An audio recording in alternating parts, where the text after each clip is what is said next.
દાદી, તમે એપિસોડ 3માં શું બતાવવાના હતા? એપિસોડ 3ના અંદર છે ને મેં મારું બચપનની બધી યાદો બતાવવાની હતી. When I was 16 years old, મને આર્ટ એન્ડ ક્રિએટિવિટી એટલી અચ્છી લાગતી હતી અને I use to like to wear new dresses અને એવામાં પછી I use to learn also crochet, tatting and what ever જો બી અચ્છા લગતા આઈ યુઝ ટુ લર્ન.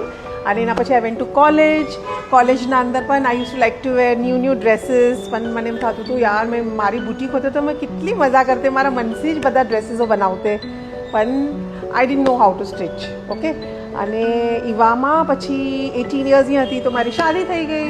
શાદી થયા પછી પણ મને આર્ટ્સ એન્ડ ક્રિએટિવિટી ઘણી અચ્છી લાગતી હતી, બુટીક ઓપન કરવાનું બી ઘણું અચ્છું લાગતું હતું. એન્ડ દેન વોટ હેપન દાદીના પાસેથી મેં સીવતા શીખી અને પછી નવા ડ્રેસીસ પહેરવા લાગી. પછી મેં સોચ્યું ચાલ મેં આ જ પેશનને મારું પ્રોફેશન બનાવી દઉં. અને then I started up my business. પણ એ બિઝનેસ કેમ સ્ટાર્ટ કર્યો મેં તમારે નેક્સ્ટ એપિસોડમાં બતાવીશ. Okay, till then by.